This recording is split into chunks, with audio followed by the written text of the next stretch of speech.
Vázquez Marmolejo de la UAM. Gracias. Eso es todo. Y bueno, mi título es La amistad actual y la amistad para Aristóteles. Espero que se entienda. En Aristóteles, la amistad, como todos sabemos, se divide en tres tipos. La de reciprocidad, que será considerada la mejor en la medida en que las personas se dan amistad por igual, llegando a un término medio, siendo de las tres la más duradera y la virtuosa, ¿no?, para Aristóteles. Luego sigue la amistad que es por interés, en donde solo estaremos alrededor de aquellas personas de las cuales podamos recibir algo a cambio. Y ya después encontraremos la amistad por placer, que esta es la que dura menos tiempo, puesto que solo en la medida que la persona satisface sus necesidades, dura su amistad, ¿no? Por ello que se pueda decir que este tipo de amistad es el que tiene una fecha como de caducidad. Y haciendo cita a Aristóteles, dice: aquellos que en sus relaciones amorosas intercambian no lo agradable, sino lo útil, son menos amigos y por poco tiempo. Y los que son amigos por interés deshacen la amistad cuando termina la conveniencia, porque no eran amigos el uno del otro, sino de su propio provecho. Solo los buenos pueden ser amigos por sí mismos. Ahora bien, en tiempos contemporáneos, ¿cuántas personas pueden asegurar que tienen una amistad que no sea por accidente y en cambio sí por virtud? Introduzco a Foucault cuando establece que todo es relación de poder, ¿no? Que se llega a pensar que tenemos amigos abogados, médicos, arquitectos, psicólogos, etcétera, porque nos conviene, porque tomamos su amistad a largo plazo y pensamos en la ayuda que nos podrían brindar llegado el momento. Y todo esto pasa porque empezamos a crecer y conseguimos la idea de que necesitamos palancas. Pero ¿palancas para qué o qué? Si al final de cuentas favor con favor se paga. Regresando con Aristóteles y haciendo una relación con Foucault, bien se podría llegar a concebir que las relaciones de poder en realidad entran en la categoría de amistades recíprocas. Un ejemplo sería que un médico que es amigo de un político, entonces cuando el médico necesita algún trámite solamente se lo comunica al político y listo.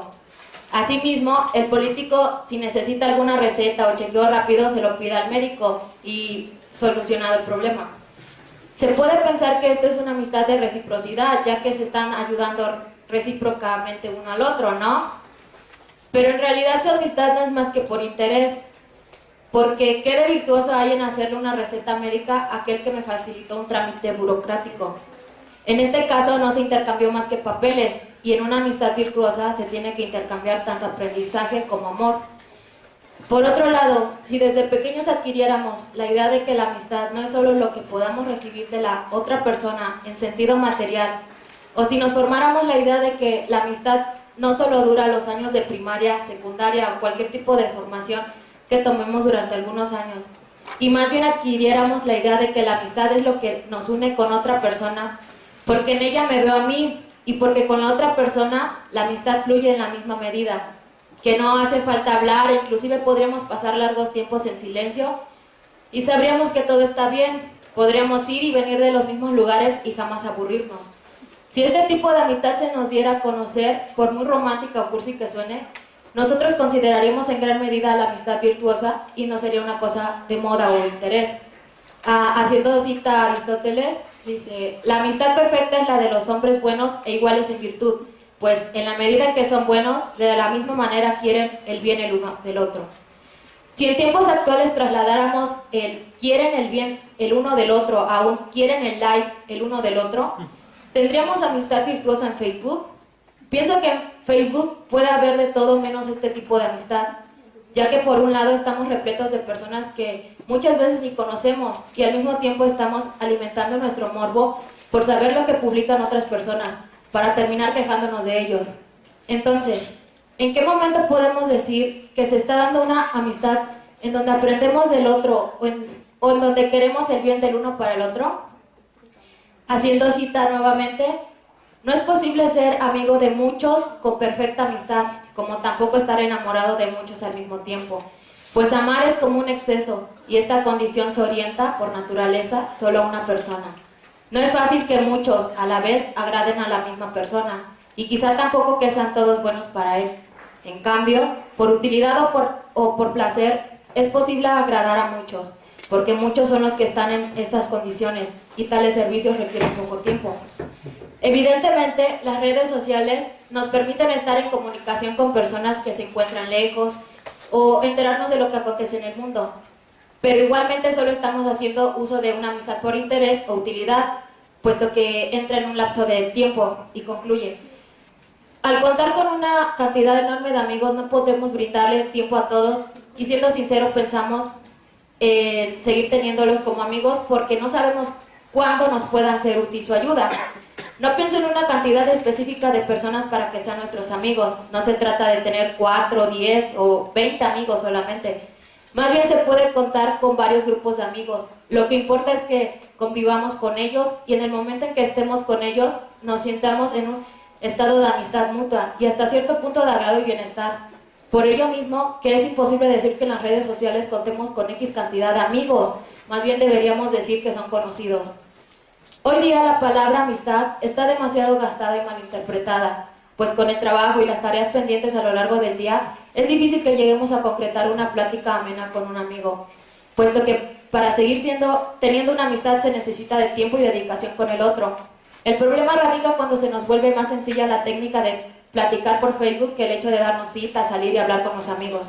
Y en un mundo en donde la guerra, las muertes y la delincuencia se hacen más presentes, de lo único que nos queda es creer que aún contamos con nuestros amigos, y qué mejor si es de aquellos a los que en verdad consideramos amigos en el sentido virtuoso. Tal vez se piense que en un mundo caótico como este, lo que en realidad se necesita es aliarse de aquellos con poder, o sea, tener amigos por interés. Pero ¿qué de bueno sacaremos de estos si no es su lástima o diente por diente que esperan el momento para cobrarse? El punto es que hoy en día siguen moviéndose estos tres tipos de amistad, que ya no hay una edad para cada una, que se dan dependiendo de cada quien lo que necesite en ese momento, si una amistad placentera, interesada o recíproca. El desafío no es llegar a entablar una amistad, dar unos likes o simplemente salir con los amigos. Más bien es que lleguemos a considerar que la amistad en verdad nos puede dejar algo, como aprender no solo de la otra persona, sino también con la otra persona, amar a la otra persona y sentir que no estamos aquí de más, sino que estamos aquí para encontrarnos con aquellos a los que podemos brindarles nuestra amistad y crecer juntos, en un sentido intelectual, claro. En sentidos actuales difícilmente se piensa la amistad a largo tiempo, si no es con un beneficio de por medio. E inclusive se duda de que la amistad siga existiendo sin ningún otro objetivo que el material o placentero. Pero esto es precisamente lo que nos permite seguir insistiendo en conocer a otras personas, porque cualquiera de ellas puede formar parte de nuestro círculo de amistades. En conclusión, no sé en qué momento encontramos a los verdaderos amigos verdaderos en el sentido virtuoso, si es de niños o adultos, cuando estamos en la secundaria o ya en la universidad, si es en la chela o con un café, si es por la vibra que nos hacen sentir o por su manera de pensar, en un viaje o en un mismo lugar. Pueden ser en todos estos momentos o en otros muy diferentes. La amistad es amor, simplemente se da. Y claro que podemos elegir de quién ser amigos y de qué tipo de amistad llevar a cabo.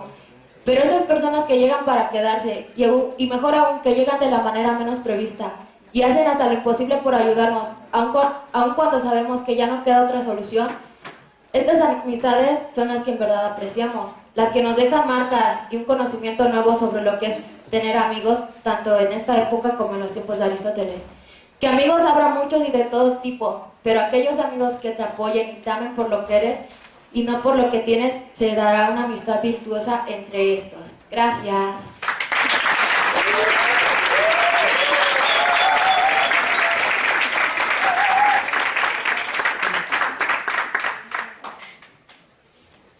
A continuación tenemos la ponencia de la compañera Nerea López Mendoza, las emociones como fundamento de los juicios morales. Muchas gracias a todos, gracias por haberse quedado todavía hasta ahorita. Le agradezco a la UAM el espacio y les agradezco al comité organizador, que de verdad fueron un gran coloquio y agradezco también que hayan sido tan comprometidos con su coloquio. A modo de justificación, y también para evitar que me linchen ahorita o algo así, mi trabajo se circunscribe a una corriente analítica. O para evitar también que se aburran y ya de una vez se vayan a hacer analítica, mejor por un lunch. Cuando vi el cartel de filosofía subversiva, pues luego pensamos que a veces como que lo más subversivo del siglo XXI pues ha sido como el movimiento latinoamericano, con Dussel y todo eso, ¿no? Pero yo quise rescatar como también lo subversivo dentro de los europeos. Y entonces, bueno, que también en la filosofía pues siempre ha sido subversiva, ¿no? Como ya lo señalaron. Y si se considera subversiva, bueno, más bien, si se considera filosofía, fue porque fue subversiva y los que leemos ahorita fueron los subversivos de su tiempo. Descartes, Aristóteles, todo el mundo fue subversivo, si no, no lo estuviéramos leyendo.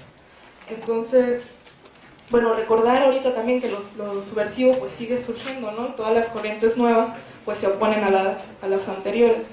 En este caso, los analíticos pues que se pusieron de frente con los idealistas alemanes, y que todavía sigue habiendo muchos analíticos, aunque a algunos no les guste, y creo que también pues eso es como algo para valorar, ¿no? En ese sentido, pues subversivos a más no poder, siguen incomodando a medio mundo, siguen levantando como muchos libros en contra, ¿no? Por no decir otra cosa.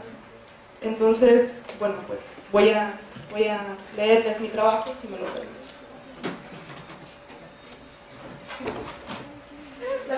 La filosofía analítica se reconoce por la gran atención puesta sobre el lenguaje para clarificar los problemas más recurrentes de la filosofía, conducir la reflexión hacia conceptos tales como el ser, la nada, el bien, etc., son los principales errores que se pueden entender a partir de un análisis del lenguaje. La tarea de la filosofía propuesta por los filósofos analíticos es depurar la reflexión de las nociones oscuras que nos llevan a callejones sin salida. La filosofía ha de alumbrar el camino clarificando los conceptos y los problemas referentes a ellos. Hay que saber de qué estamos hablando. El giro lingüístico implicó el rechazo a la metafísica por estar fundamentada sobre términos demasiado vagos que incluso carecían de referencia. Esto devino en un efecto dominó con el rechazo de la ontología, la estética e incluso la ética.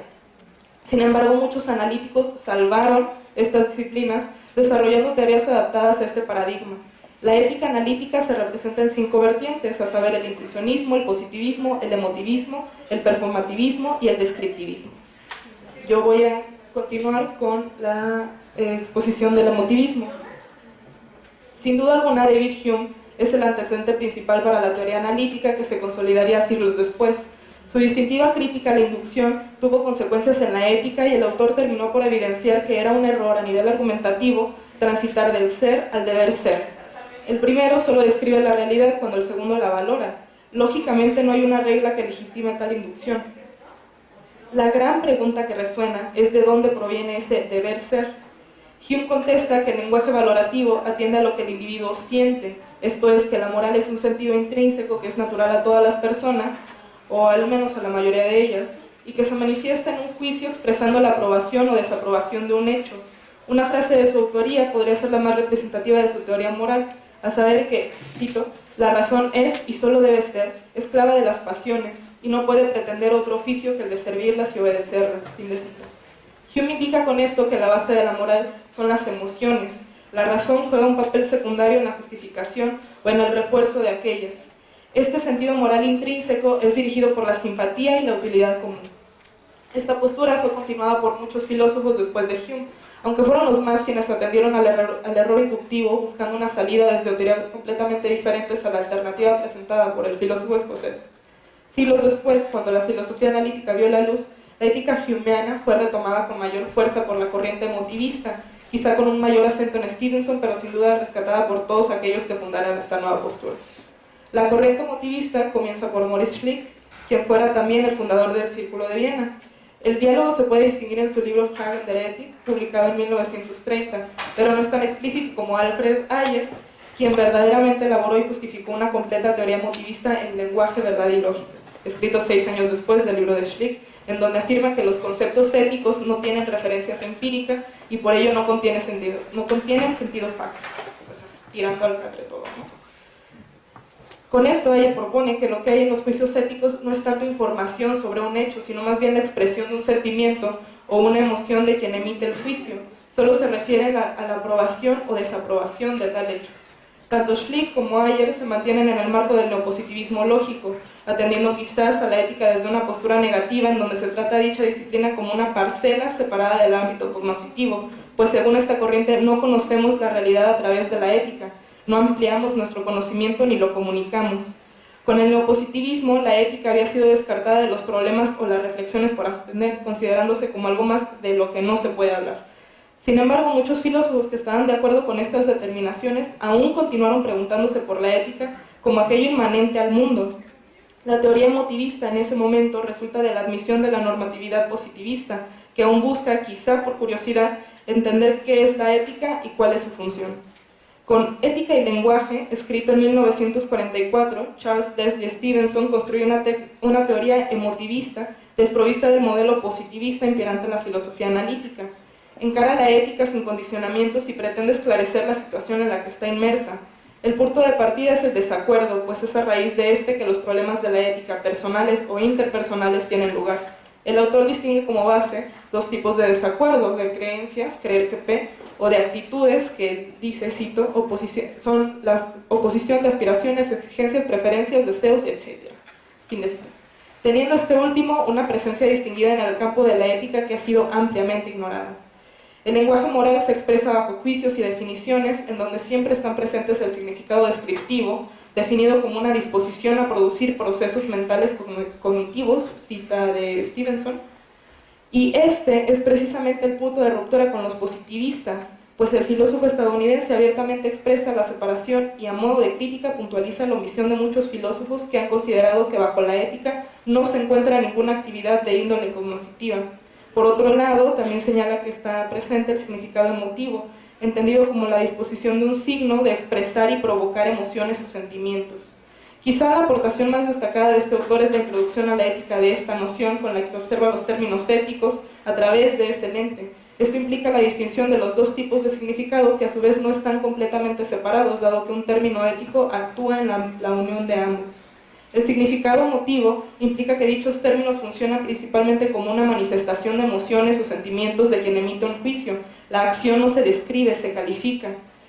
Ya sea que se considere solo el punto de vista de quien emite el juicio, quien define, o se tome en cuenta también quien actúa pasivamente en la conversación, el que escucha, en la mayoría de los casos está presente un carácter cuasi imperativo en el lenguaje moral, en tanto que se busca cambiar las actitudes del otro, usualmente mediante el cambio de creencias. Y a esto se le podría llamar magnetismo, como lo presenta Stevenson. Esta búsqueda por el cambio puede verse como a modo de prueba, en tanto que las acciones de alguien evidentemente no cambiarán solamente porque alguien lo incitó a hacerlo, sino que la fuerza emotiva actúa específicamente como una influencia. Aunado a esto, se puede añadir también que los juicios morales se emiten preferiblemente sobre acciones que no están determinadas por otros factores y que por ende pueden ser cambiadas. De otro modo no tendría sentido la exhortación del sentido emotivo. Con esto ya podemos entender que la conclusión de Stevenson hacia un juicio o una definición ética entraña un carácter dualista desde el significado. La ejemplificación y explicación de esto son dadas con las llamadas definiciones modelo, que sirven como guía de los juicios o definiciones éticas. Esto es malo significa, según Stevenson, yo desapruebo esto, desapruébalo tú también. Debe hacer esto significa yo desapruebo que deje esto sin hacer, desapruébalo tú también.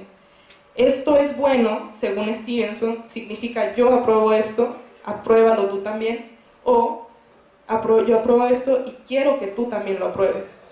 Por una parte se expresa la actitud de quien emite el juicio o definición y por otra parte se revela la intención de suscitar una acción similar en el otro. La persuasión, según la caracteriza el autor, es un método racional que se basa en el impacto emocional directo de las palabras. Estoy citando: todo juicio ético es, por supuesto, un instrumento de persuasión. Fin de cita. Este es un punto clave para toda la teoría, pues se resume que al intentar cambiar a otra persona de actitud, lo que se está llevando a cabo es la persuasión. Respecto a estas consideraciones, muchas críticas han sido pronunciadas, sobre todo por los neopositivistas, calificándolo como mera retórica. El autor señala que hay ciertos términos que son vagos en su significado, tales son los conceptos predominantes en la ética, en especial el término bueno, y por ello no se podrá dar una última definición, dado que el concepto dependerá siempre de la situación en la que sea empleado, pues hay muchos factores que determinan el sentido del término en donde influyen las reacciones psicológicas. Stevenson sugiere que así como en ocasiones damos razones para apoyar un imperativo, de esta manera hay razones que pueden apoyar los juicios morales, que tienen una función cuasi imperativa. Cito, las razones poseen, además de una naturaleza cognoscitiva, efectos volitivo-afectivos, fin de cita. Esto puede sustentar de alguna manera un juicio moral que, si bien no está basado completamente en aquello que es enteramente racional, puede incidir en las creencias que llevan a un sujeto a modificar sus actitudes. Si los desacuerdos en la actitud estuvieran fundados en los desacuerdos en la creencia, podrían ser resueltos relativamente fácil atendiendo a razones, pero cuando hay tales desacuerdos están fundados en algo más. La razón no tendrá mucha pertinencia en este caso. Hay un tipo especial de validez, enuncia el autor, que se aparta de la validez real de la lógica por fundarse en un terreno que excede lo racional. Aún así se puede vislumbrar que debería de haber una especie de validez que guíe nuestros juicios también en el campo de la ética, pese a que estos carezcan de verificabilidad. Por todo lo anterior, fácilmente podemos distinguir la gran atención puesta en el carácter psicologista de la teoría, sobre todo en la concepción conductista dentro del análisis de significado, esto es, la primacía de los aspectos observables del comportamiento humano respecto a los actos comunicativos. Pero el filósofo estadounidense no solo toma en cuenta problemas éticos que surgen de la interacción de dos personas, sino que además teoriza, aunque sea solo un poco, sobre los conflictos morales que enfrenta un individuo por sí solo, y tal aspecto fue englobado en todo su estudio, pero me pareció pertinente señalarlo. Entre las posturas contrarias. Como ya ha sido mencionado, la ética analítica se compone de varias corrientes. Estas tienen la particularidad de haber surgido, la una como una crítica a la anterior, y de este modo se contraponen entre ellas. Cronológicamente, la primera ética analítica fue la intuicionista, como ya sabrán, fundada por G. E. Moore, con su Principia Ética, escrito en 1903. Los principales problemas que trató Moore fueron los errores de los que estaba empapada toda la tradición ética. Lo bueno, como adjetivo sustantivado, se había convertido en un dilema que hacía que cada nueva definición se uniera a otra corriente diferente. Se habla de lo bueno de mil maneras diferentes, pero el propósito de Moore fue clarificar ese primer estadio en el que partían la mayoría de las teorías morales, y así la pauta que marcó fue la de esclarecer el término bueno. La pregunta sobre qué era bueno se transformó por la pregunta de qué significa bueno. Después de un largo análisis establece que tal cosa es un atributo indefinible por ser una cualidad simple que no puede ser estudiada a partir de sus componentes. El error más común había sido identificar lo bueno con una cualidad natural, por ejemplo la felicidad, el placer, etc. Dicha tendencia fue marcada por Moore como una falacia naturalista. Con todo, la principal búsqueda de la ética no queda perdida, pues pese a que no se puede definir lo bueno, aún podemos identificarlo, pues hay cosas que tienen un valor intrínseco.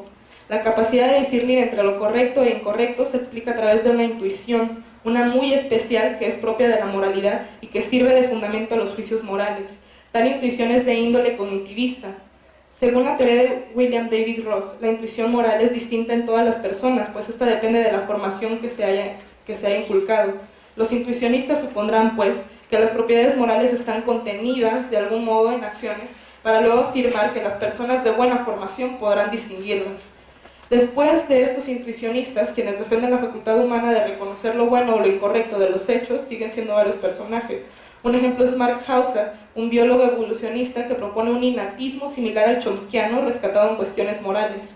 Este científico también considera la razón como base de la moral, negando que, como los emotivistas sostienen, las emociones puedan desempeñar un rol determinante para esta. La antítesis es clara, y aún en tiempos presentes se contrapone la base racional de la moralidad, o en este caso de los juicios morales, rechazando por completo el subjetivismo que entraña el emotivismo y la aproximación empirista conductista. El cognitivismo al que se apela tiene como consecuencia un realismo que exige la existencia ontológica de aquello que juzgamos, y que además tal cosa tiene propiedades que nosotros, en tanto seres racionales, conocemos por medio de una intuición que está presente en grados que solo los espíritus sensibilizados pueden poseer. En general, la teoría intuicionista es familiar con la teoría ética kantiana, que postula que todas las personas tenemos la capacidad de regirnos bajo principios morales y hacemos uso de la razón para distinguir entre los actos correctos e incorrectos. Entre las transformaciones del emotivismo. El cognitivismo y el no cognitivismo moral fueron las dos posturas en las que se bifurcó el diálogo comenzado por la filosofía analítica. Ha sido señalado que Stevenson buscó volver a acercar la ética a la ciencia, y así lo hizo con la psicología. Si ya había proclamado el carácter no cognitivo de los juicios morales, ahora era el momento que encontraron muchos filósofos para investigar con mayor profundidad estas vertientes. La teoría de Stevenson empata con lo que luego se consolidaría como el expresivismo, dentro del marco de la metaética ya cimentada. Los emotivistas son expresivistas desde que señalan que al pronunciar un juicio moral, la función que se está llevando a cabo es de expresar un tipo de actitud, de emoción, sentimiento o como se le quiera llamar. Alan Gibard y Simon Blackburn son quizá las figuras más relevantes en este campo, que además hacen converger con otra corriente conocida como cuasirrealismo, la cual a su vez era ya parte del no cognitivismo, en tanto que la reflexión se conduce como si los juicios que emitimos fueran de hecho susceptibles de ser verdaderos o falsos, sabiendo de antemano que la validez lógica no aplica para tales actos. Jonathan Haidt ha preservado los principios de Stevenson, pero ha dado un giro inesperado a la teoría, pues es el precursor del intuicionismo social. Un intuicionismo a todas luces diferente del expuesto anteriormente, pero que alcanza a combinar ambas teorías. Las intuiciones morales, que se postulan como el primer momento de la pronunciación de los juicios morales, están cargadas de afectos o emociones. De este modo, las intuiciones se alinean a la teoría inicial de Stevenson, apoyándola. El juicio moral, o incluso yendo más allá del lenguaje, la moralidad, sigue concibiéndose como un fundamento emocional que impera en cualquier posible decisión. Aquello que inicia la moralidad es una especie de reacción espontánea que determina lo que se pueda razonar sobre ello, pero aún queda expuesto que el ámbito cognitivo no es rechazado, ya que la razón es vista como el auxiliar de las intuiciones emocionales, funcionando como coordinadora o la instancia que justifica o explica las actitudes.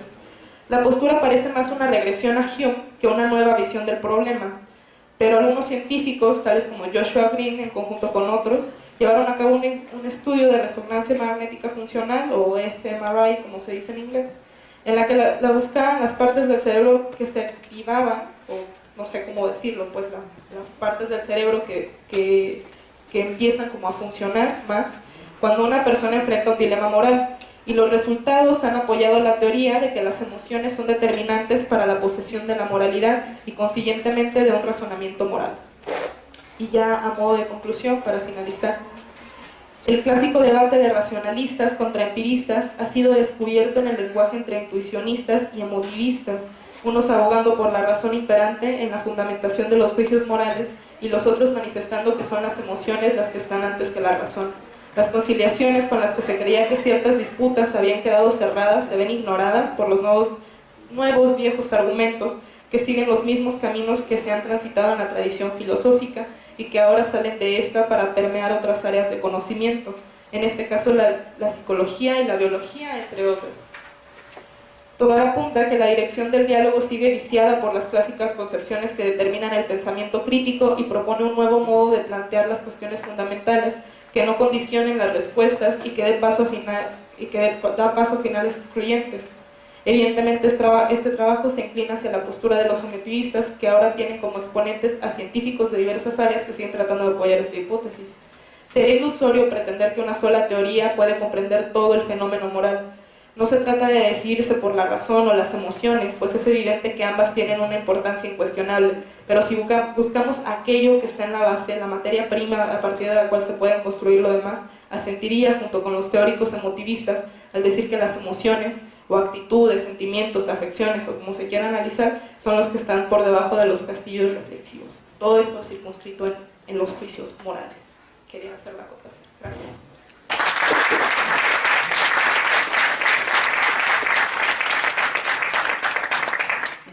A continuación tenemos la presencia de José Gabriel Medina Arroyo con su ponencia Valbuena Matata, o la vida de las selvas de Vista.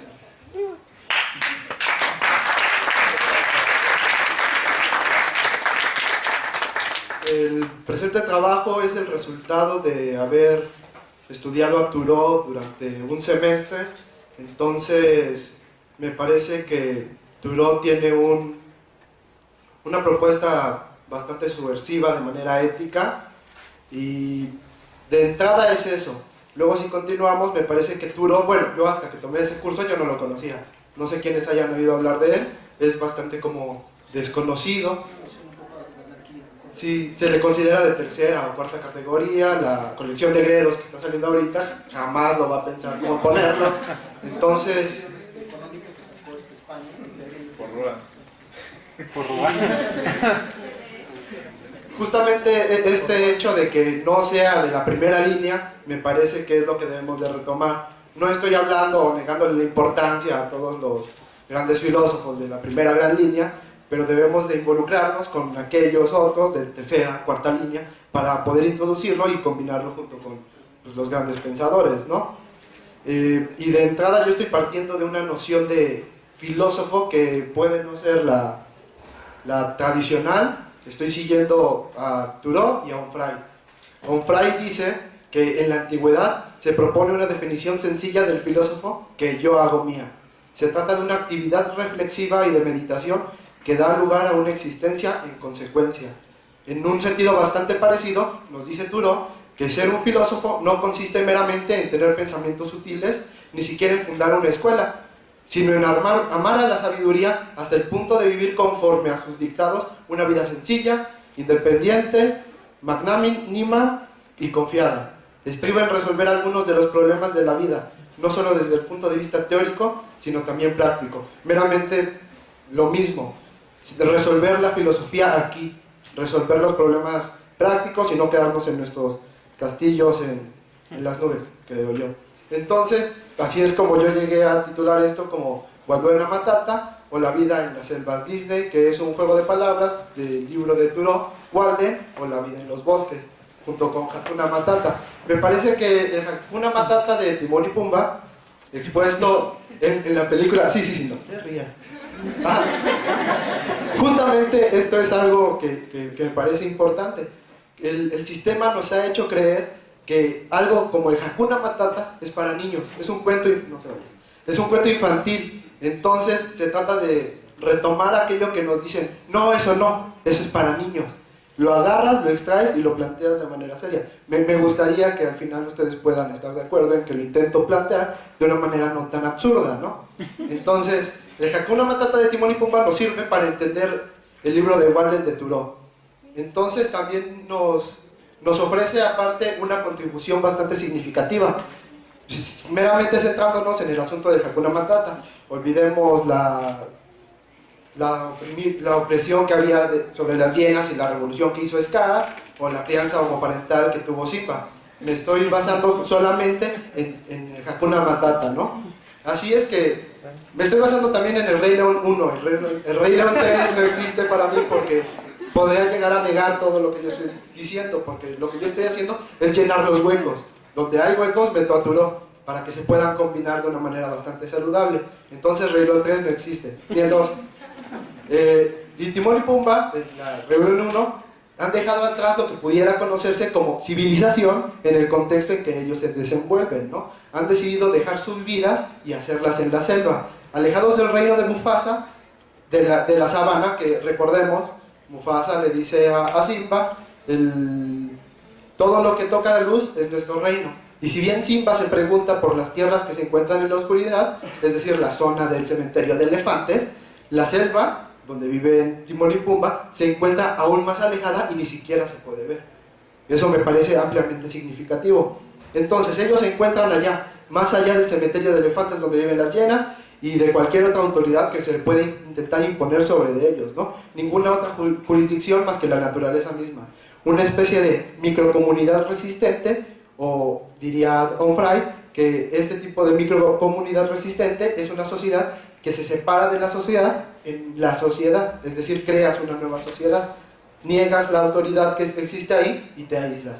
Al respecto, resulta altamente simbólico el hecho de que cuando Timón y Pumba se encuentran a Simba, ellos están jugando a espantar buitres y se encuentran al pobre Simba tapado con una oreja a su cara, y cuando levanta su rostro, Timón le grita, exclama bastante irritado, es un león, corre Pumba, corre.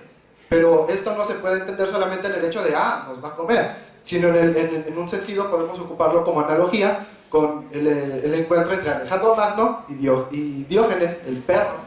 Entonces, ¿qué es lo que ocurre? Diógenes Laercio nos cuenta que cuando Diógenes tomaba el sol en el graneo, se plantó ante él Alejandro y le dijo, pídeme lo que quieras. Y él le contestó, no me hagas sombra. La anécdota nos resulta bastante importante si pensamos en que Alejandro es la máxima autoridad ¿De dónde? ¿De dónde son? De ahí, pues. Ajá. ¿Y qué ocurre con un león? El león es el rey de la sabana. Y además se los puede comer. Entonces ellos están negando su autoridad al querer correr. Pero ¿qué es lo que ocurre después? Timón y Pumba, que antes de encontrarse a Simba, viven sin preocuparse, ¿no? Como ellos mismos afirman, en cierta manera, identificados con la exuberante naturaleza que los cobija, lejos del reino de Mufasa, desentendidos de la política de aquel y poseyendo un mundo para ellos solos, alimentándose de insectos y subsistiendo en una dieta simple que conserva su fuerza y salud. Se conservan sanos para siempre y llenan sus mañanas y tardes de noticias, así como sus vidas de incidentes. Todo esto que les acabo de leer es Thoreau. Esto no es tal cual, saqué de Walden de Thoreau y es lo que él nos está proponiendo. Después ellos continúan, aprecian la naturaleza, no hay obstáculos entre ellos y los cuerpos celestes, tal cual Thoreau cuando se fue a vivir a Walden, y mientras ellos hacen sus paseos, se dedican no a cuestiones infrahumanas, sino solamente a ellos mismos. Porque ¿de qué les serviría desperdiciar sus vidas en otras cuestiones más que en ellos mismos, ¿no? Es así como ellos se entregan en sus vidas en la selva que los está acogiendo, y como si ellos hubieran nacido ahí, se dedican Timón a Timón, Pumba a Pumba, y Timón y Pumba a Hakuna Matata. Lo mismo que hace Thoreau cuando se va a Walden. Dedica su tiempo a la naturaleza y la aprecia y todo lo demás. Entonces, esto es más que nada un compromiso consigo mismo y además un compromiso entre sí mismos y esta comunidad que ellos han creado, en un proyecto de edificación personal y de una construcción activa y de transfiguración individual. Estas son palabras de Onfray. Así, se aíslan de la perturbada sociedad que lo único que hacía era despreciarlos.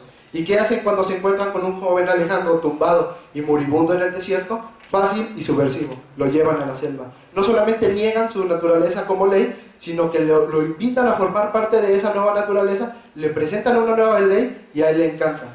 Entonces, una vez que hacen esto, lo invitan a tomar el sol con ellos, y acto rebelde no lo niegan, y no niegan su autoridad y no lo dejan perecer a su muerte, porque bien lo pudieron haber dejado morir. Lo llevan a esta nueva forma de crearse a sí mismo, y luego, alejados ellos tres del mundo que los abrigaba, Simba decide también, de manera mental, encontrarse con ellos, ¿no? Y por medio del Hakuna Matata, que vendrá a ser, nuevamente, en palabras de Onfray, una potencia sobre la construcción de sí mismo, mediante la cual se realiza el grupo, el Hakuna Matata, es como ellos no tienen una frontera rigurosa, sino que están abiertos a la posibilidad. Ellos no están ahí simplemente como cerrándose. El Hakuna Matata no te encierra, lo único que hace es posibilitar todo, es decir, el presente.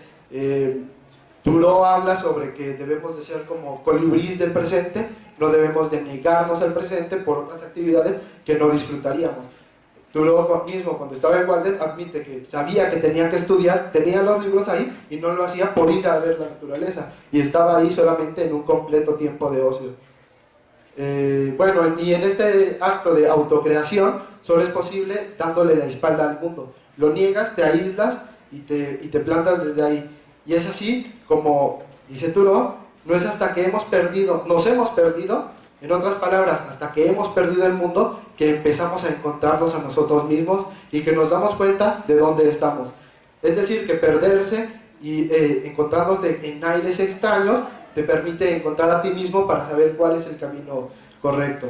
Al respecto, porque esto es un tiempo de bastante ocio, Hannah Arendt nos habla de que nunca nadie está más activo que cuando no hace nada, nunca está menos solo que cuando está consigo mismo. Básicamente la misma línea. Y una vez que hemos optado por este camino apartado de los requerimientos de la autoridad, el siguiente paso es alejarnos de los requisitos que nos demanda la sociedad. Se debe despreciar la vida de riqueza y ostentación, además de superficial y meramente decorativa, es causa de más dolores que placeres. Y, como nos asegura Thoreau, el hombre es rico según el número de cosas del que puede prescindir. Es decir, que una vida sencilla es la que nos permite emplear mejor nuestro tiempo en cuestiones más útiles para ti mismo. Thoreau mismo, hace menos de 100 años, había planteado una técnica en la cual trabajabas 6 semanas al año y no tenías que hacer nada más. Y tenías todo el demás tiempo para ti mismo y estar viviendo el Walden y con la naturaleza, ¿no? Y bueno, el trabajo, en este caso, Thoreau nos habla de que se opone a la ociosidad, ¿no? Y es en esta oposición que se manifiesta su mayor carencia, ya que Thoreau nos señala que la mayoría de los hombres se afanan tanto por puros artificios e innecesarias labores de la vida que no les queda tiempo para cosechar sus mejores frutos. Entiéndase como la posibilidad de cultivar el ocio y cosecharse a uno mismo por medio de la búsqueda, ¿no? Y si bien los falsos frutos, como él llegaría a llamar, nos pueden ofrecer comodidad, lo único que hacen es hacer que gastes tu tiempo. Él, cuando estuvo en Walden, va y visita una granja conocida como la granja de Baker, y en esa granja se encuentra con que hay un granjero, el cual se despierta todas las mañanas, come pan tostado, mantequilla, leche y un montón de aditamentos, va, trabaja, se parte la madre, regresa, se duerme, despierta, come y lo mismo. Cuando Thoreau llega, dice, es que yo no necesito comer tanto porque yo no hago tanto. Simplemente soy, entonces no necesito alimentar tanto ni forzar mi cuerpo, ¿no? Y mientras que el trabajador necesita comer mucho porque trabaja en exceso, ¿no? Bueno, sin embargo, Thoreau no es un ingenuo que considere que todo el trabajo deba ser eliminado, ¿no? Aquí algunos marxistas pueden apelar a este tipo de cuestiones, pero el asunto aquí es solamente dejar de trabajar innecesariamente. Un buen trabajo es aquel que cubre y satisface las necesidades de la comida, la ropa y nos provee un hogar que nos mantenga calientes en invierno y frescos en verano, ya que sin estas cualidades cubiertas no se puede decir que estemos preparados para este filosofar, ¿no? Una vez lleno estos requisitos, Thoreau dice conocer un trabajo que además nos otorga la necesaria libertad suficiente para saciar el ocio, cuando él asegura que el mejor trabajo es el de un jornalero. Dice que mientras que los patrones están todo el año dedicados a estar revisando todas las variaciones, el jornalero solamente va, trabaja un rato y se regresa. Pero ya estamos hablando de situaciones diferentes a las que se encuentran actualmente, pero es importante ver que él se encontraba en una época que se podía este tipo de cuestiones, de trabajas un rato y te vas a tu casa y haces lo que sea que tú quieras hacer, ¿no? Bueno, y aquí se podrá especular que el patrono pues, especula todo el año pero obtiene una mayor ganancia, pero lo importante aquí es que te queda el tiempo para ti mismo, ¿no? A Thoreau no parece importarle la riqueza ni nada por el estilo, sino pues voy a trabajar un rato y quédate con todo el dinero, yo me tengo a mí mismo, no me vas a violar y yo voy a seguir haciendo lo que yo quiera conmigo mismo, ¿no? Así es como Thoreau nos asegura que si todos los hombres vivieran con una simplicidad como la suya, no habría ni hurtos ni robos, pues estos tienen lugar en comunidades donde unos tienen más que suficientes, mientras que otros carecen de lo necesario. En este punto parece estar indicando que un cambio ético en la mayoría de la gente implicaría inmediatamente un cambio de condiciones para el resto de la sociedad, y a su vez el cambio político sería inminente. Mientras que la libertad obtenida a través del rechazo del trabajo innecesario nos da la posibilidad de dedicarnos a nuestra ocupación predilecta, aunque eso ya lo hemos señalado, pero el tipo de ocupación que considera Thoreau que no debería variar en demasía, ya que si hay quienes con el tiempo de su entretenimiento hacen distinto tipo de actividades, él pregunta, decidme cuánto tiempo cazaría un hombre jirafa si pudiera, cuánto tiempo pasaría la gente pues, el caso, cuánto tiempo pasaría la gente en una playa observando el mar si pudiera todo el tiempo. Lo vemos, la gente de la costa simplemente ya no le interesa. Entonces él nos está hablando de que hay algo más importante, de que hay un tiempo más noble, que es el de cobrarse a sí mismo, regresar a la búsqueda de ti mismo, como dirían los antiguos. Dichas actividades y otras son despreciadas por Timón y Pumba, que parecen contentarse en casarse a sí mismos y apreciar el presente. Un ocio que no es una pereza ni un descanso, sino una disponibilidad al tiempo, ¿no? Al presente. Thoreau también nos aconseja que aquellos que no sabrían qué hacer con más tiempo de ocio del que disfrutan, les puede recomendar que trabajen el doble, porque simplemente son gente que él consideraría como perdida en el espacio, ¿no? ¿Y qué sugiere Thoreau respecto a viajar? Él dice que no vale la pena dar la vuelta al mundo para contar los gatos que hay en Zanzíbar, pero hacedlo hasta que podáis, y mejor os sea dado, quizás al tropezar con algún agujero de Siemens, esa es la teoría de que la Tierra tiene un hoyo hacia adentro, que una vez que tú vas viajando te encuentras con uno de estos agujeros y finalmente puedas acceder a tu interior. Es decir, que el viaje no vale la pena si tú no vas, porque de lo contrario solamente estás visitando por visitar, ¿no? Resaltando el valor fundamental del viaje interior. Y bueno, está planteando que darle la vuelta al mundo es por sí mismo nada deseable, sino que lo que la vuelve deseable seguramente es su capacidad de tropezar con nosotros mismos en el transcurso, una capacidad de autoexploración a través de las vivencias extraordinarias, puesto que cómo iban a encontrarse Timón, Pumba y Simba con ellos mismos de no haberse sentido perdidos en el mundo. En este viaje hacia nosotros mismos, la última maleta que debería de extraviarse es la que nos contiene, ¿no? Ya sea tanto en un viaje hacia otro lugar como en un viaje de condiciones de vida. Me estoy refiriendo a un señalamiento que hace Thoreau cuando ya perdí la... Sí, permítame.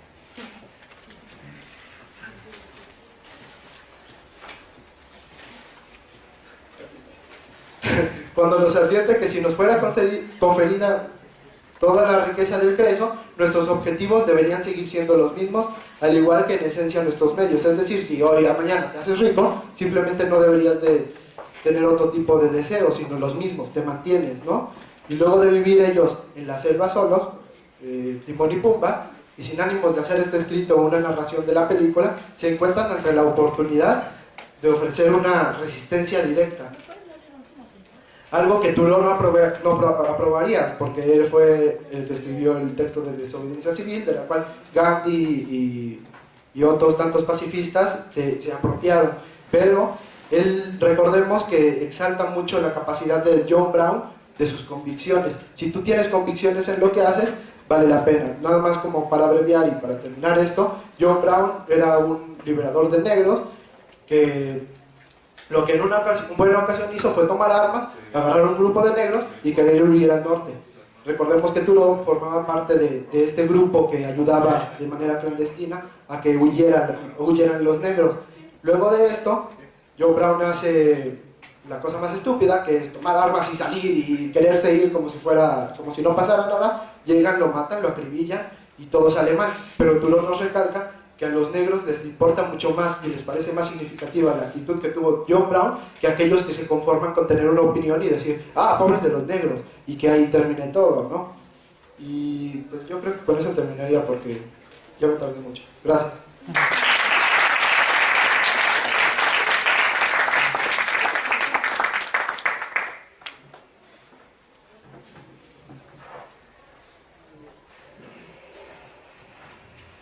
Ahora tenemos a José Gerardo Pérez Ordiano con su ponencia La decisión del humano como regla de aprendizaje basado en la castración. Sí, bueno, buenas tardes. Me gustaría agradecer al organizador, a Gabriel, por esta invitación. Y también me alegra estar aquí representando a mi universidad, la de Oaxaca. Es la primera vez que filosofía viene a un coloquio estudiantil, porque pese a que Oaxaca fue la cuna de nacimiento del liberal más importante del país, Benito Juárez, pese a ello, Benito Juárez, cuando fue director del Instituto de Ciencias y Artes de Oaxaca, pues era un instituto de ciencias y artes, ¿no? Como en las universidades pontificias. Cuando él fue rector, desplazó a la metafísica, se enseñaba metafísica, desplazó a la metafísica por la física, y hasta apenas hace, ¿qué será?, 300, 200 años, se vuelve a abrir filosofía y se vuelve a enseñar metafísica, aristotélica, por supuesto. Y bueno, las demás metafísicas, si es que podemos hablar de más metafísicas. Y bueno, quiero agradecer y espero que les agrade mi ponencia. Y bueno, el título es La decisión del humano como regla del aprendizaje basado en castración. El primer apartado dice, el humano y el pensamiento práctico. ¿Sí se oye? Sí. ¿Qué es lo que hace que el hombre sea humano? ¿Qué es lo que determina el quehacer del hombre en cuanto tal? El interés por lo humano no aparece registrado en la historia de la filosofía sino hasta el siglo V a.C., en la época de Sócrates. Esto según Guthrie. ante un contexto de guerras y epidemias. El mismo autor señala que se da un giro en la preocupación por saber del cosmos a la preocupación por saber cuál es la función real del hombre. Surge así pues la preocupación por cómo se ha de desempeñar el hombre en un universo que Coiré va a denominar cerrado, en un universo donde sus partes en principio tienen un fin, un telos específico. Sócrates es quien pone de relieve la necesidad de conocer la función real del humano, es decir, el conocimiento de la virtud humana. Y no es sino Aristóteles quien investiga el fin propio del humano. En la Ética Nicomaquia pregunta el Estagirita, ¿cuál es la función del hombre? Esto en el primer libro. El hombre comparte, nos va a decir, con la planta la función de la vida, la nutrición y el crecimiento. Con el animal, la sensibilidad. De modo que su función propia tendrá que ver con la razón. La función del hombre es un cierto tipo de actividad para Aristóteles, y dado que todo arte, investigación, acción, libre elección tienden hacia algún bien, y así también las demás cosas son queridas por causa de este bien, el bien del hombre tiene, o más bien ha de ser el mejor, el elegible y querido por sí mismo. Dicho bien será aquel que haga vivible la vida. La realización de la función del humano es un cierto tipo de actividad, en donde, al igual que cualquier ciencia y arte, se debe elegir y deliberar. Dentro del pensamiento práctico es preciso señalar que en algunas actividades la producción y lo producido son diferentes, lo cual establece una separación espacial y temporal con la actividad y el producto. Pero para el pensamiento práctico griego, el fin al cual tiende toda actividad es primero, o sea, se pone el fin primero, se puede decir que es ontológicamente primero el fin. De ahí la importancia de la deliberación y de la elección. El Estagirita señala que el deseo apunta al fin y la elección apunta a los mejores medios para la consecución de tal fin, de modo que se elige lo realizable y nunca se elige lo imposible. De igual modo, se desea estar sano y se eligen los medios para ello. Se puede desear la inmortalidad, pero no se elige serlo.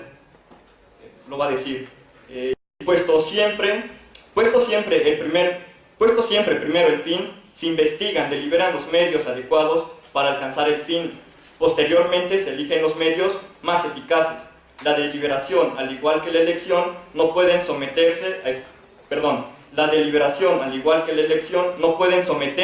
a escrutinio el fin, y este no puede ser sometido a deliberación en virtud de que aquel aparece como un bien querido y deseado por él mismo, y si se somete a deliberación el fin habrá si se somete a deliberación el fin habrá una regresión al infinito, donde lo realizado será siempre con vistas para algo más.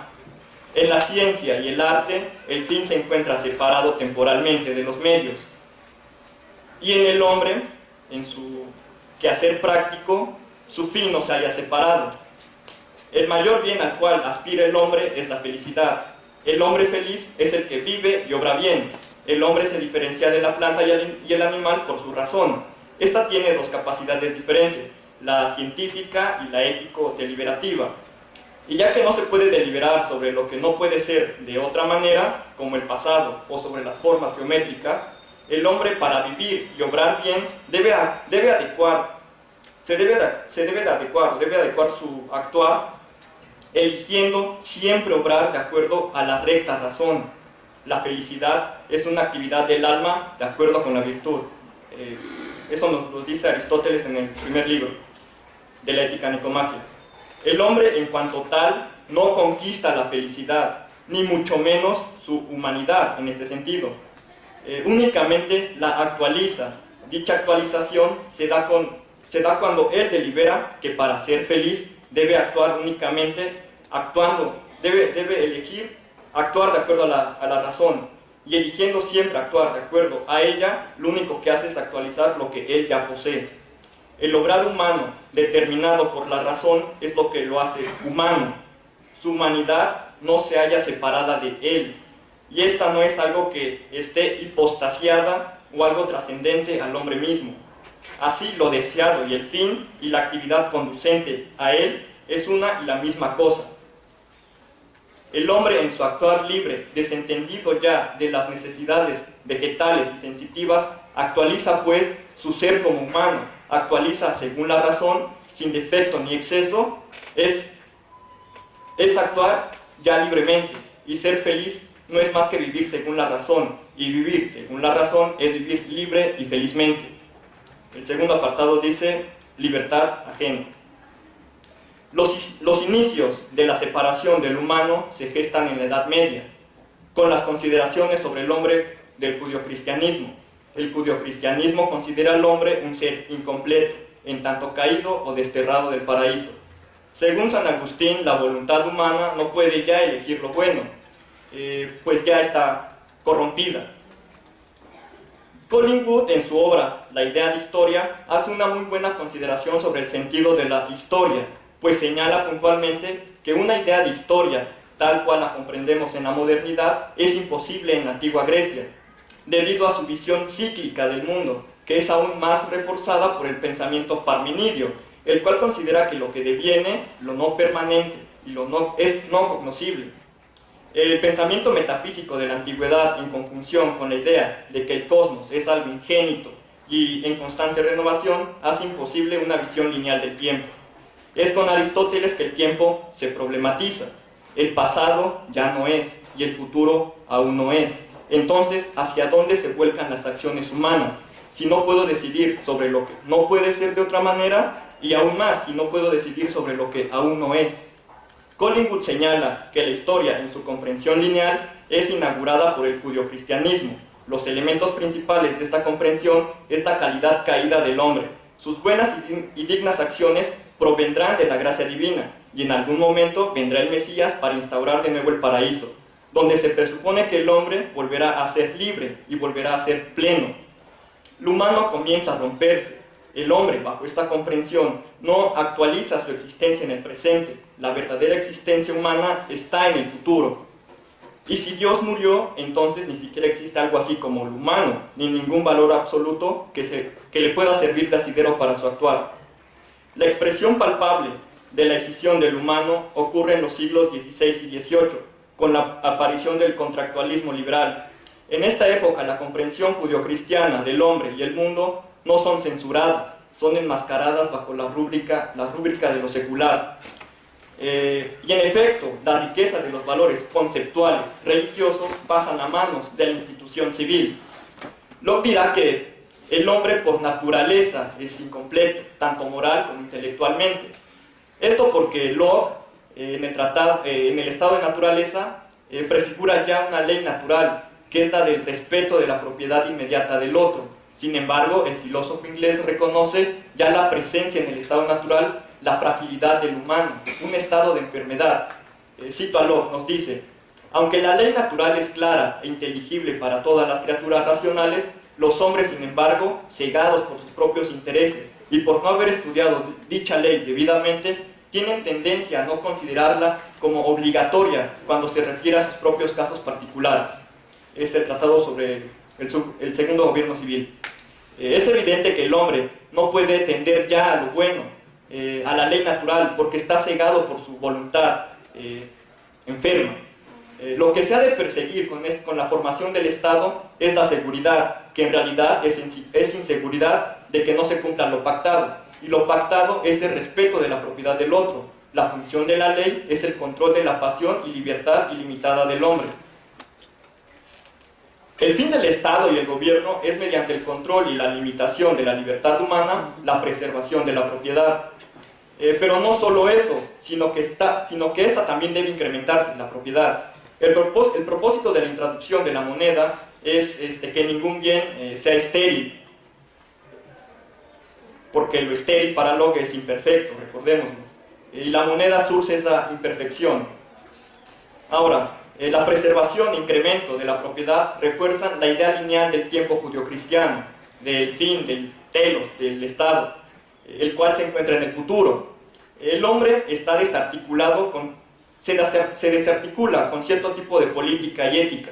Ahora el hombre vive preocupado por preservar e incrementar su riqueza. La ambición es la nueva virtud, que solo funciona si se le arranca al hombre su sentido humano, de manera que éste Este sentido se conquistará avanzando progresivamente mediante el aumento ilimitado de sus bienes. A mayor riqueza, mayor humanidad y libertad. Libertad será igual a seguridad frente a los problemas que se avecinen en el futuro. La riqueza asegurará la libertad en el futuro. Y bueno, es pertinente que ahora, digamos, para no tardarme tanto, que les aclare hasta este punto por qué, digamos, puse la palabra castración. Castración porque hasta ahorita todo lo que he venido considerando es que el hombre se ha roto, el hombre se rompió, o más bien lo han roto, le han amputado ya un órgano que quizás sea estéril, o quizás un órgano que sea muy productivo y que lo que da a luz no sea, digamos, algo muy útil, que digamos, en ese sentido. Por eso ocupo la palabra castración, porque con digamos, con estas consideraciones judio-cristianas, donde el hombre está caído y está incompleto y va a haber un momento de plenitud, consideran realmente al humano como algo muy lejano a él mismo, ¿sí? Eso por ese lado. Y bueno, continúo. El principio y regla de la modernidad es la desintegración del humano y de la naturaleza para su dominio que en principio suponía la liberación del hombre y la conquista de un ámbito pleno, pero la experiencia muestra que tal proyecto falló. Así, la Ilustración, cito a Horkheimer y Adorno, la Ilustración, en el más amplio sentido de pensamiento, en continuo progreso, ha perseguido desde siempre el objetivo de liberar a los hombres del miedo y a constituirlos en señores. Pero la tierra, enteramente ilustrada, resplandece bajo el signo de una triunfal calamidad. Esta época adolece una fuerte contradicción. El hombre que pretendía liberarse mediante el uso propio de la razón, perdió la libertad y también la razón, pues esta, en tanto facultad de juzgar, de elección y de liberación, se redujo a mero instrumento. Con ello quedó condenada a pensar de una sola forma la realidad, pues como instrumento persigue un único fin, que es el de la modernidad, el que implica el incremento de riqueza y su conservación, de manera que no puede ya discernir y contraponer otros fines a este, y en esta medida no puede pensar de otra manera la realidad. Así el pensamiento es puro instrumento de cálculo, que busca los medios idóneos para adecuarlos a la ambición de la modernidad. Paso al siguiente apartado. Reproducción de la decisión del humano en la educación. La educación en México sufre una contradicción.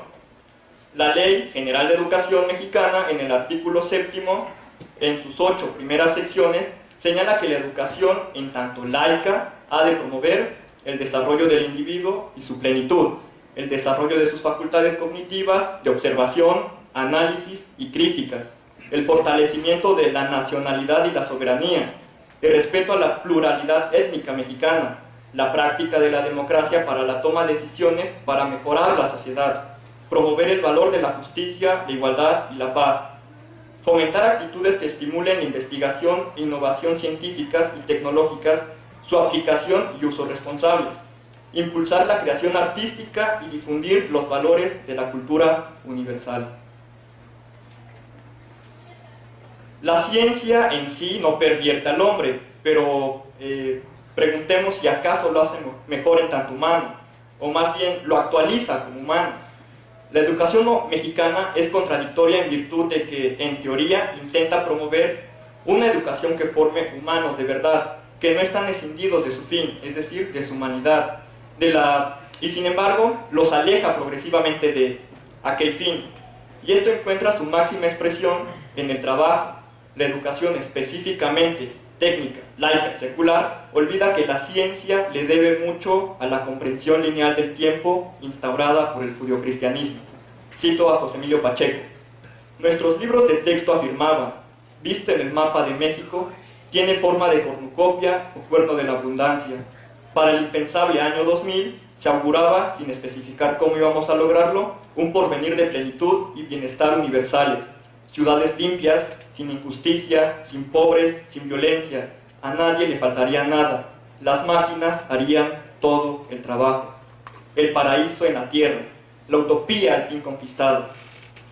La contradicción reside en el hecho de que se intenta conquistar la plenitud humana, alejándola progresivamente del hombre, haciendo de ella una promesa. Dentro pues de la educación se presupone en la enseñanza técnica la separación del humano y su conquista con el continuo progreso técnico en el futuro. La paradoja reside en que conforme avanza más la técnica y la industria, el hombre se aleja aún más del humano. La educación técnica busca formar a los futuros especialistas que contribuyan al progreso industrial y económico. El alejamiento continuo del humano, Marx lo tematiza a partir de la enajenación del objeto que el trabajador produjo. De esta manera, cuanto más produce el trabajador, tanto menos ha de consumir. Cuanto más valores crea, tanto más sin valor se queda. Tanto más indigno es él, cuanto más elaborado es su producto. Tanto más deforme el trabajador, cuanto más civilizado su objeto. Tanto más bárbaro el trabajador, cuanto más rico espiritualmente se hace el trabajo. Tanto más desespiritualizado y ligado a la naturaleza queda el trabajador. Tenemos pues que la educación técnica pretende formar buenos ciudadanos y seres humanos, pero castrándoles su humanidad misma, empobreciéndolos como hombres y empobreciendo su experiencia con el mundo.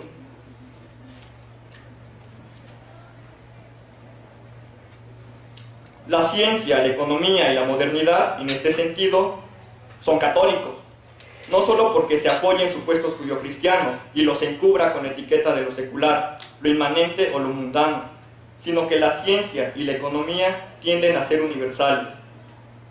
Y bueno, ya tengo poco tiempo, así que intentaré señalar que esta, digamos, separación respecto al humano que se implementa en la educación, no solamente se da en una educación a nivel primaria, básica. Pensemos en nuestra educación como estudiantes de filosofía. Usualmente en el mapa curricular tenemos materias como historia de la filosofía, 1, 2, 3, 4, 5, 6, 7 y 8. Pero preguntémonos de verdad, ¿qué se nos está enseñando? ¿Se nos está enseñando a pensar o se nos está enseñando cultura filosófica? Realmente nos han dicho nuestros maestros cuando estudiamos filosofía, bueno, ya terminó la clase, vayan a pensar a su casa, piensen. ¿Pero qué pensamos? ¿Los textos o pensamos por nosotros mismos? Se da una separación entre nuestra actividad y hay una distinción ahí entre el filosofar y la actividad filosófica, ¿sí? Y ya que estamos un poco subversivos, pensemos en la actividad del filósofo como un ente subversivo, como una persona subversiva. Si realmente fuéramos subversivos, tendríamos una lectura diferente, no de los textos, sino del mundo. Porque la pregunta aquí sería, ¿por qué, digamos, etiquetar lo que es de la industria y lo que es comercial de lo que rompe con ello, ¿no? Ahorita, por ejemplo, se hablaba de la música. Ponían ejemplos como Boca Floja, Calle 13, hay otros más grupos, pero que por no vender sus discos en mix-up no son conocidos, que se mueven bajo el ámbito del underground.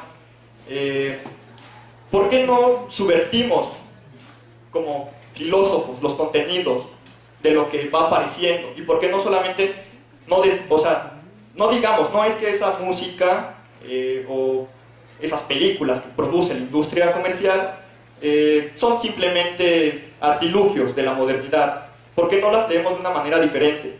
Ahorita se me viene a la mente una canción que es de banda y remite a un problema ético muy fuerte. Esta canción dice, más o menos así, no lo voy a cantar, pero dice, tú no tienes una cámara filmando en mi interior y no tienes un espía dentro de mi corazón. Tú no sabes lo que siento yo. En efecto, dentro de la ética no sabemos si las personas que hacen algo y consideramos que lo hacen de acuerdo al deber, realmente lo hacen por convicción propia. Ese es un dilema ético muy grande. ¿Cómo podemos ver en el interior de las personas que realmente hagan las cosas por convicción propia y no por un fin egoísta? ¿Sí? Hay otra canción que es muy epicúrea, que dice algo más o menos así: consciente estoy de que no soy eterno, En efecto, ¿por qué no subvertimos los contenidos de lo que nos bombardea ahorita y por qué no los vemos de otra manera? Ahí está el ejemplo de MC Dinero, resumió a Marx: el mundo se consume en dinero. Apela a la, digamos, a la ecuación dinero, mercancía, dinero. En efecto, lo que se busca con el dinero es obtener más dinero. Realmente lo que se debería de hacer es, más bien, si vamos a ponernos en un sentido subversivo, como filósofos deberíamos de subvertir los contenidos con los cuales estamos ahorita inundados. Gracias.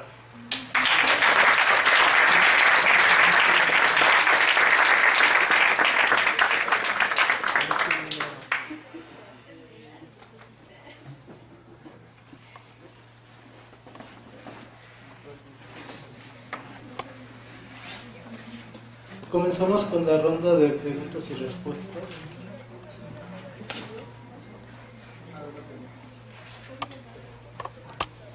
Bueno, es un comentario para la compañera Andrea sobre su exposición sobre la ética.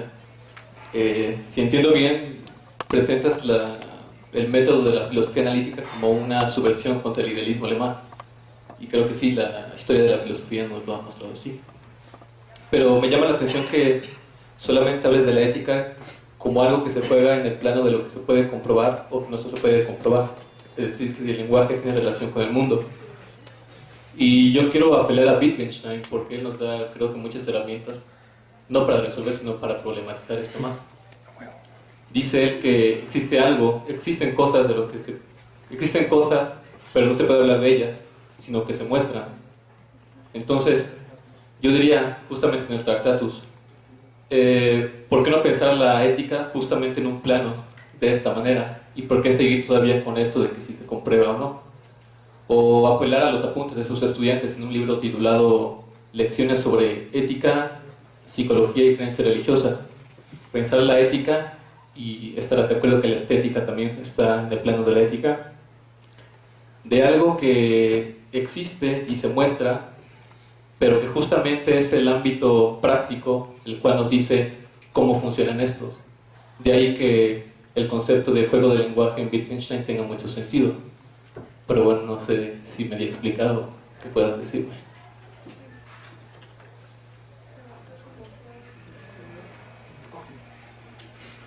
Trataré de ser breve y conjuntaré dos preguntas en las que abordaron Aristóteles, ¿no?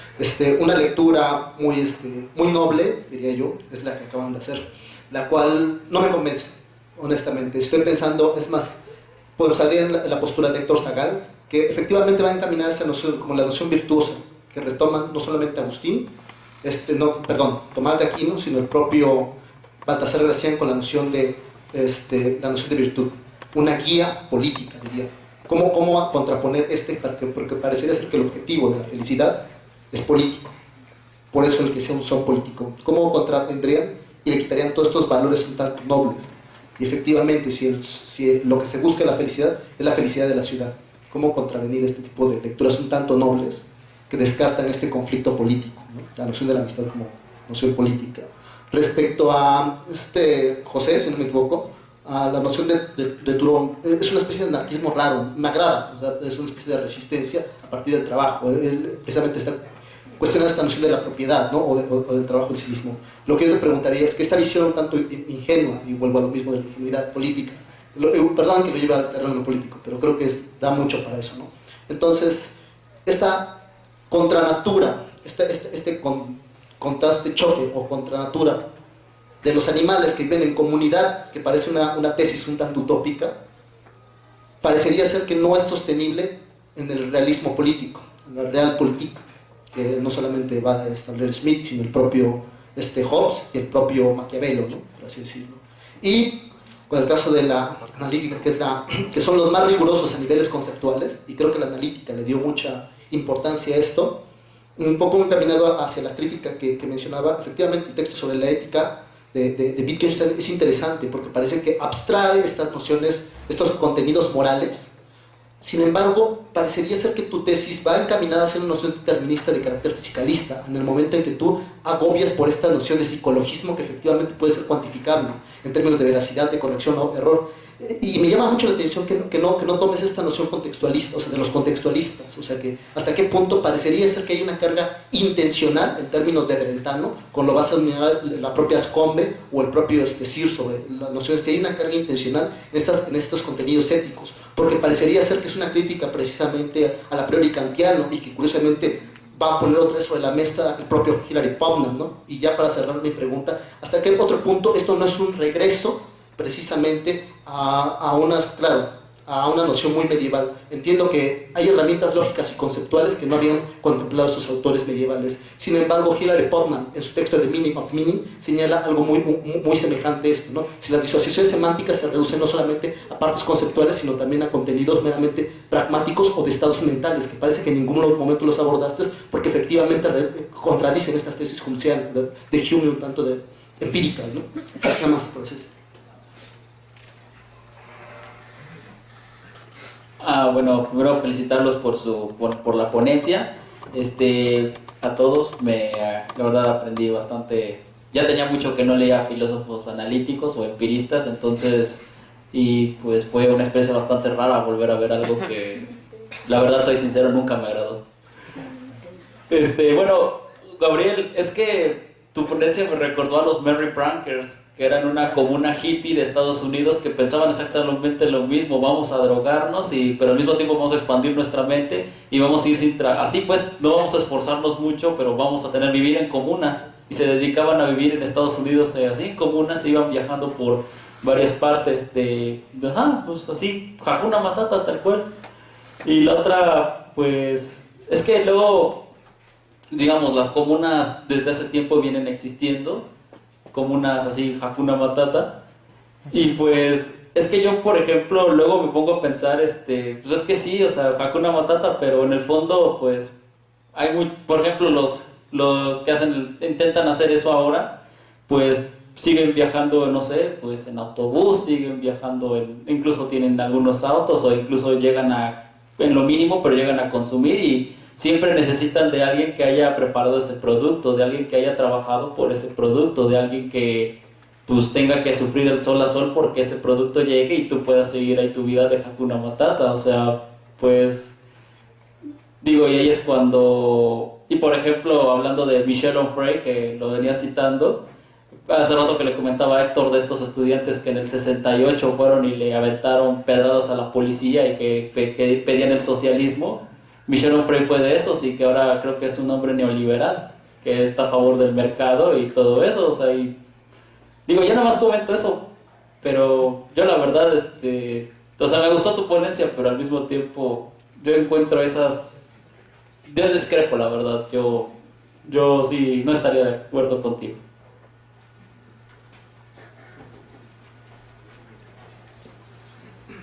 Gracias, pues nada más rápidamente, bueno, felicitarlos y comentario a cada uno. A la primera compañera, pues está muy bien que nos recuerde estos temas, porque en apariencia puedes decir, pues sí, la amistad y qué, bla, bla, pero si esto te interesa, conforme vayas avanzando te vas a dar cuenta que cambia quizás de ciertos contextos, evoluciona, se desgarra, pero es válido todavía filosóficamente tratar el tema. Respecto de Gabriel, pues no es descabellado lo que planteas, porque al tío Sam sí se le arruga con Thoreau. De hecho, no sé si pues conozcas, también hay una película que se llama La Sociedad de los Poetas Muertos, donde el Mr. Keating tiene ahí a Thoreau y se los da, y empiezan a ir a las cuevas y se quieren hasta ser nativos, pero es interesante darle un análisis, una lectura de eso. A la compañera de los analíticos me gustó por este sentido, porque sí es cierto, o sea, yo no quiero asumirme como continental, pero ahí es donde estoy trabajando, sí es cierto, hay como ese rechazo, estos cuates, pero finalmente se nos olvida que Hume despertó a Kant de su sueño dogmático, y entonces ahí está la valía, y creo que la discusión, y ahora la otra es en esa discusión, el diálogo, que igual es imposible, ¿no? Pero pones eso sobre la mesa para pensar. Y en cuanto a José, el último, pues yo te reconozco una cuestión que es muy valiente decirla, y que es este mundo desgarrados, es decir, efectivamente, como tú lo señalas, y si no lo pensamos desde ahí y tratamos de rastrear lo que sea desgarrado, en ese sentido era mi inquietud, pues, sin ofender ni alterar a nadie, y eso es todo lo que yo quería comentar. Muchas gracias. Bueno, como ya estamos sobre el tiempo, vamos a pasar a la ronda de respuestas. Por favor. ¿Quién comienza? En orden.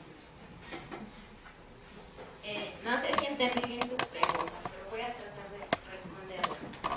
Dices que sobre el alcance de la felicidad y lo noble, ¿no? La nobleza, algo así. Sintetizando, parece que sus tesis, sus argumentos están encaminados hacia una amistad buena, y además al libro Flick, a veces en esta cuestión, como la de Luffy de One Piece, que todos son mis amigos, una lectura así, muy utópica, por así decirlo. Cuando parecería que el propio texto de Aristóteles está vinculado a la metafísica con la ética nicomata y con la propia política. Es una tesis que defiende Corsalán, y me parece muy acorde porque él dice toda esta noción de amistad, felicidad, política. O sea, hasta qué punto, o sea, podemos hablar, puedo decir un poco noble, un poco muy trillada, pues puedo el ejemplo. Ya, sí. Pues bueno, hasta en Aristóteles vemos cómo hace la jerarquía, ¿no? Que los iguales son amigos, ¿no? El hombre con el hombre político y cosas así. Pero sí, yo me enfoqué mucho en una idea muy romántica, muy cursi, ¿no? De que la amistad debe de seguir, ¿no? Igual si quieres en una ideología hippie, ¿no? De amor y paz y que siga la amistad. Pues chido, ¿no? Pero pues sí, yo me fui en ese aspecto de que pues debemos de seguir así como conservando esa amistad tipo virtuosa, y no así de que en el sentido de que solamente los políticos van a ser amigos, ¿no? O los iguales, y las mujeres como son mujeres pues que se vayan por allá, o los niños también, sino que ya como que ser amigos todos, una amistad así, o sea, no todos de, ya, vivamos plenamente o algo así, sino así como, si tú te sientes chido con un compa tuyo y no solamente por interés o por placer, sino porque en realidad hay algo, pues esa es como para mí la amistad que debemos de rescatar o algo así. Claro que no, eso lo digo yo.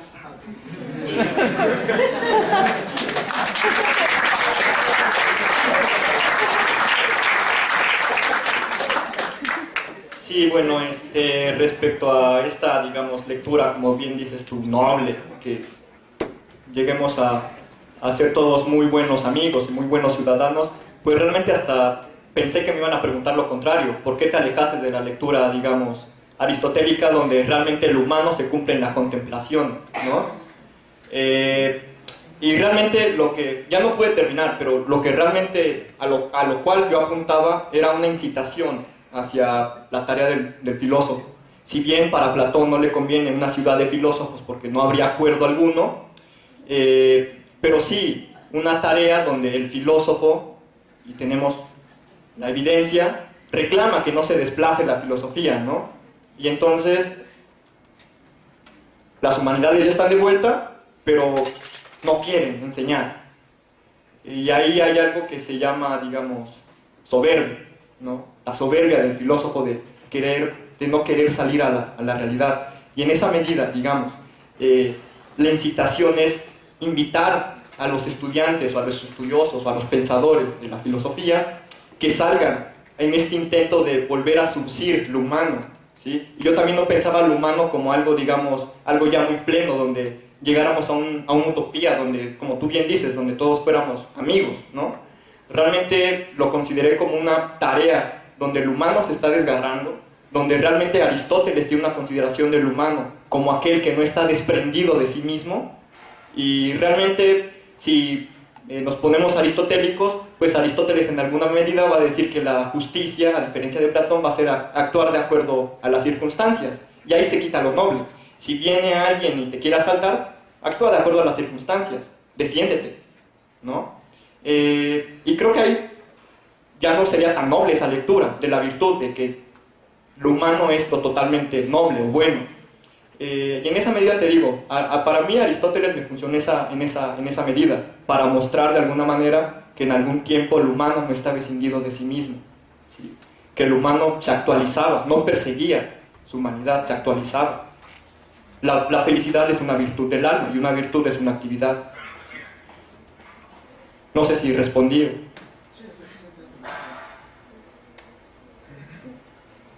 Bueno, yo también a ver si puedo sintetizar los dos comentarios. Tú me mencionas que que sigo poniendo la ética en términos que se puedan comprobar, y tú me mencionas que dejé de lado como un poco el contexto, ¿no? Como...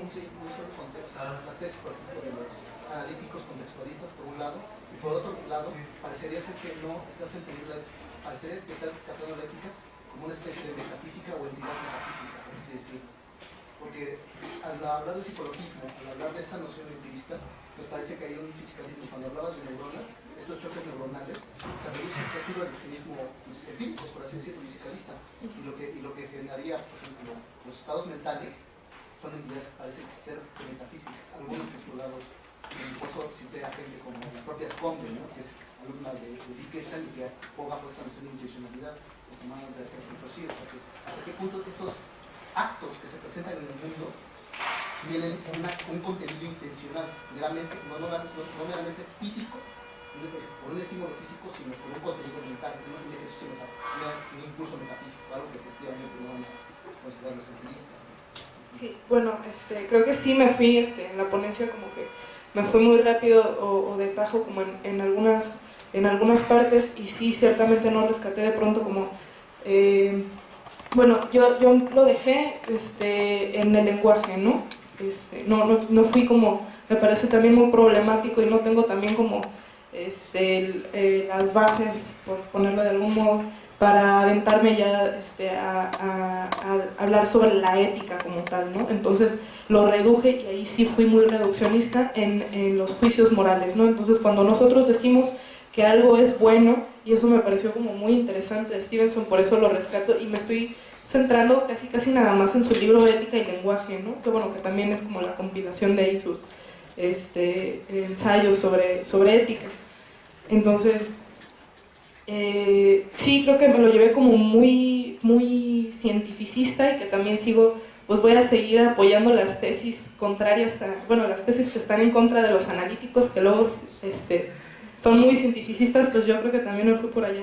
Pero algo que me pareció como muy interesante es que Stevenson dice que cuando alguien dice que algo sea bueno, ni estás hablando ya de la ética ni otras cosas, ¿no? Nada más es como que tú apruebas algo, esa actitud, y entonces estamos en las puras actitudes, entonces todo siempre se va a reducir como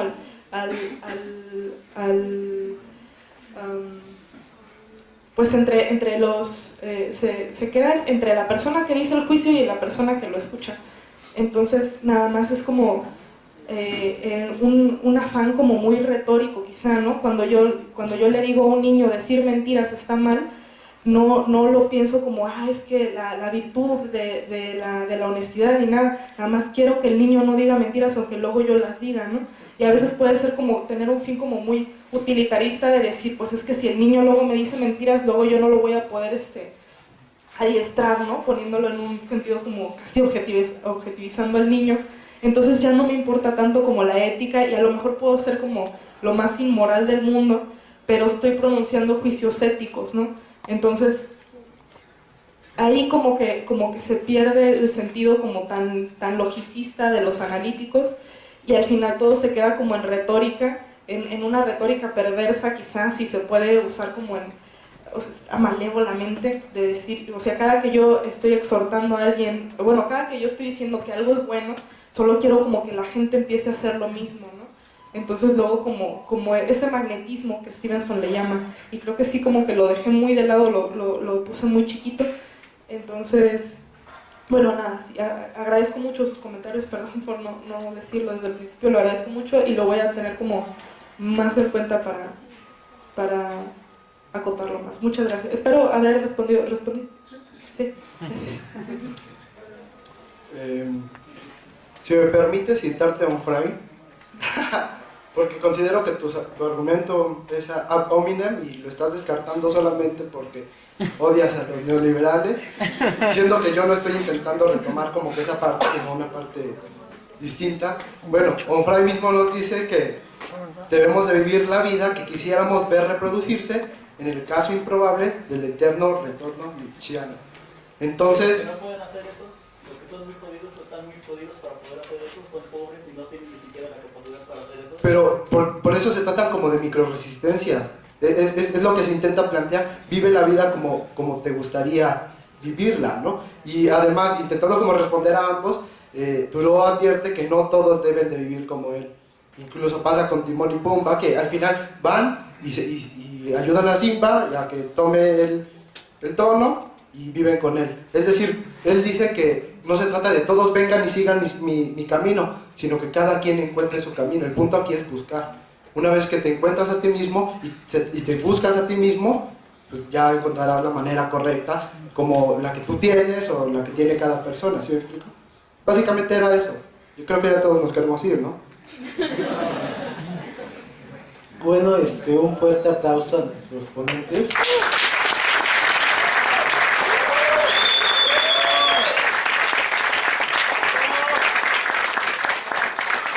Y le traigo su constancia a Alice Samara Vázquez.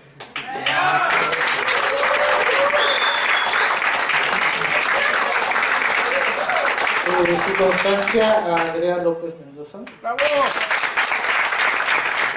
Su constancia a José Gerardo Pérez. Y al compañero José Gabriel Medina.